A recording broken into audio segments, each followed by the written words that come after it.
Sois le bienvenu. On se retrouve aujourd'hui pour démontrer la relation du triangle de Pascal.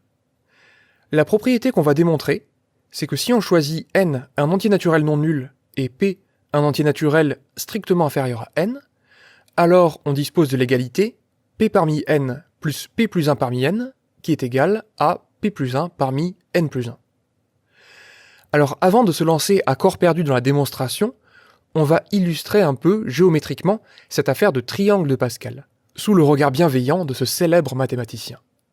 On peut construire, en effet, un triangle avec une règle de construction plutôt amusante. On va se placer ici pour comprendre ça, dans le cas où p est égal à 1 et n est égal à 4. Le fait que n soit égal à 4, ça m'invite à regarder la quatrième ligne de ce triangle-là. Sur cette quatrième ligne, qui contient 5 coefficients, 1, 4, 6, 4 et 1, on va compter les éléments non pas de 1 à 5, mais plutôt de 0 à 4. Donc le 1, c'est le 0e élément, le 4 qui est entouré en rouge, c'est le premier élément, et le 6 qui est entouré en vert, c'est le deuxième élément de cette quatrième ligne. De la même manière, le 10 qui est entouré en jaune, c'est le deuxième élément de la cinquième ligne. Et donc on ne peut s'empêcher de remarquer le fait que 4 et 6 font 10. Ce qui se traduit en fait au niveau des coefficients binomiaux comme la relation 1 parmi 4 plus 2 parmi 4 est égale à 2 parmi 5.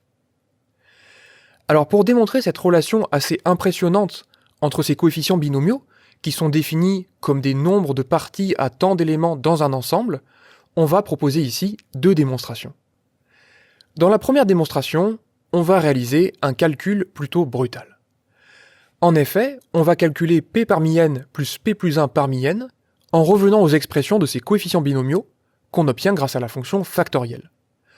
On va dire que p parmi n, ça vaut n factoriel sur le produit de p factoriel et de n moins p factoriel, et que de l'autre côté, p plus 1 parmi n, ça vaut n factoriel sur p plus 1 factoriel, facteur de n moins p moins 1 factoriel. Je te prie de prendre garde ici au fait que lorsqu'on réalise la soustraction n moins p plus 1, il y a une affaire de parenthèse, ce qui fait qu'on retrouve n moins p moins 1 et non pas n moins p plus 1 à cet endroit-là. Alors on fait face à présent à la somme de deux fractions. Il s'agit donc de trouver un dénominateur commun. Mais on va se dire ici, pourrait-on choisir un dénominateur commun assez petit? Parce que si on ne réfléchit pas trop, on pourrait multiplier directement les dénominateurs entre eux. Mais ça amènerait ensuite beaucoup de complications, alors qu'en fait il n'est pas du tout nécessaire de faire ça.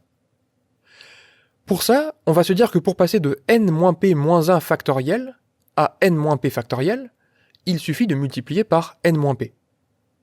Et que de l'autre, pour passer de p factoriel à p plus 1 factoriel, il s'agit de multiplier par p plus 1. Et du coup, il me suffirait de multiplier le numérateur et le dénominateur de la première fraction par p plus 1, et de faire la même chose en multipliant le numérateur et le dénominateur de la deuxième fraction par n moins p, pour obtenir un dénominateur commun. Et c'est exactement ce qu'on va faire. On va dire qu'au final, la somme de ces deux fractions, ça donne n factoriel que je vais pouvoir mettre en facteur de p plus 1, puisque c'est par ça que j'ai multiplié le haut et le bas de ma première fraction, plus n moins p, puisque c'est par cette quantité que j'ai multiplié le haut et le bas de la deuxième fraction. Et au final, le dénominateur commun qu'on a choisi ici, c'est p plus 1 factoriel, facteur de n moins p factoriel. Alors il est temps ici de se poser l'éternelle question, qu'est-ce que j'ai? Qu'est-ce qu'on me demande? Ici, ce qu'on me demande, c'est de trouver p plus 1 parmi n plus 1. Mais étant donné qu'on s'est lancé dans une joyeuse dynamique de factoriel, on va tâcher d'exprimer cet objectif-là en fonction de factoriel. p plus 1 parmi n plus 1, c'est n plus 1 factoriel, divisé par le produit p plus 1 factoriel, et de n plus 1 moins p plus 1 factoriel. Donc on observe ici, dans le calcul dans lequel on s'est lancé, que au numérateur, les p se simplifient, et au dénominateur, je vais procéder en écrivant n moins p factoriel comme n plus 1 moins p plus 1 factoriel. Tout cela pour se rapprocher de l'objectif.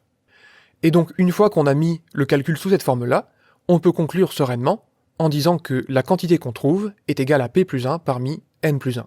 Ce qui termine la première démonstration. Alors naturellement, je vais te proposer ici une petite alternative. Si tu as peur de ne pas réussir à faire apparaître les termes qu'il convient de faire apparaître au dénominateur, tu peux tout simplement considérer la différence P parmi n plus P plus 1 parmi n moins P plus 1 parmi n plus 1. Et tu vas devoir trouver 0.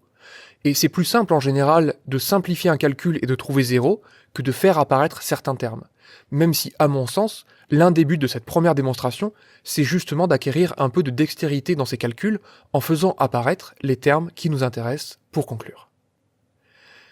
Alors naturellement, c'est pas très satisfaisant puisque les coefficients binomiaux sont définis comme le nombre de parties avec un nombre d'éléments donnés dans un ensemble.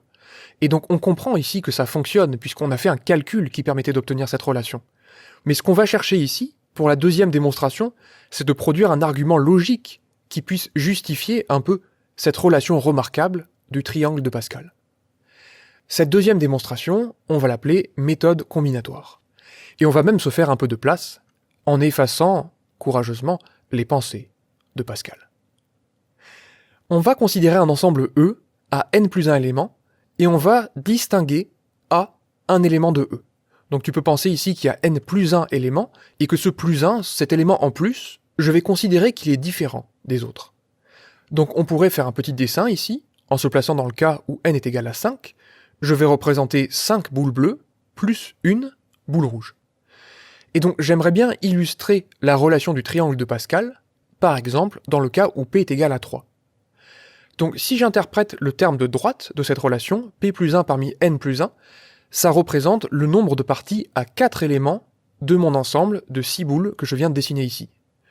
Donc voici par exemple une de ces parties à 4 éléments de cet ensemble qui compte ces 6 boules. Alors ça c'est un premier exemple. Mais on pourrait en dessiner un deuxième aussi. Si je reproduis ici les 6 boules de l'ensemble, je pourrais procéder comme ceci, et obtenir, à nouveau, une partie à 4 éléments de mon ensemble. Et en fait, on va distinguer ces deux types de parties. Une partie qui contient A, je vais dire, mentalement, que c'est une partie de type 1. Et de l'autre côté, une partie qui ne contient pas A, je vais me dire que c'est une partie de type 2. Et j'ai envie de dire qu'on est soit de type 1, soit de type 2. Alors écrivons une démonstration qui ressemble à ce raisonnement logique que je viens de faire ici sur un exemple. Je vais dire que d'une part, une partie de E à P plus 1 élément qui contient A s'obtient en choisissant A systématiquement, j'ai pas le choix, et ensuite en choisissant les P éléments restants parmi ceux de E qui ne sont pas A. Et donc il y en a combien ? Eh bien, des éléments de E qui ne sont pas A, il y en a n, et donc ça me donne P parmi n choix, et donc j'ai P parmi n parties dans l'ensemble E, à P plus 1 éléments qui ne contiennent pas A. Donc moralement, ce qu'on a fait dans cette phrase, c'est qu'on a découpé l'ensemble de cette manière-là. On a dit qu'il fallait choisir l'ensemble A, donc on a considéré le singleton A, et ensuite on a fait l'union de ce singleton A avec une partie à P éléments de l'ensemble E. D'autre part, une partie de E à P plus 1 élément qui ne contient pas A, c'est tout simplement une partie à P plus 1 élément où les éléments sont choisis parmi les n éléments de E qui ne sont pas A. Donc j'ai pour ça P plus 1 éléments à choisir parmi n, et donc il y a P plus 1 parmi n parties de ce type-là. Alors, que vient-on de faire ici ? Eh bien, on vient tout simplement de compter le nombre de parties de E à P plus 1 éléments. En effet, on va dire qu'il y a P plus 1 parmi n plus 1 parties de E à P plus 1 éléments, c'est la définition même du coefficient binomial, et que chacune de ces parties est soit dans le premier cas, soit dans le deuxième. Dans l'exemple, c'est soit de type 1, soit de type 2. C'est-à-dire que soit elle contient A, soit elle ne contient pas A. Il n'y a aucune autre possibilité. C'est une disjonction exhaustive de cas. Et donc ça me permet de conclure, finalement, à l'égalité, P parmi n plus P plus 1 parmi n est égal à P plus 1 parmi n plus 1. On retrouve ici ce principe additif, puisqu'on a fait une disjonction de cas, qu'on avait mentionné, par exemple, dans l'émission précédente, sur le nombre de parties d'un ensemble fini. Enfin, cette relation du triangle de Pascal, tu peux la retrouver dès à présent dans l'émission Démonstration de terminale numéro 3, où l'on démontre la formule du binôme de Newton. J'espère que cette émission t'a plu, je te souhaite une excellente journée, et je te dis à la prochaine.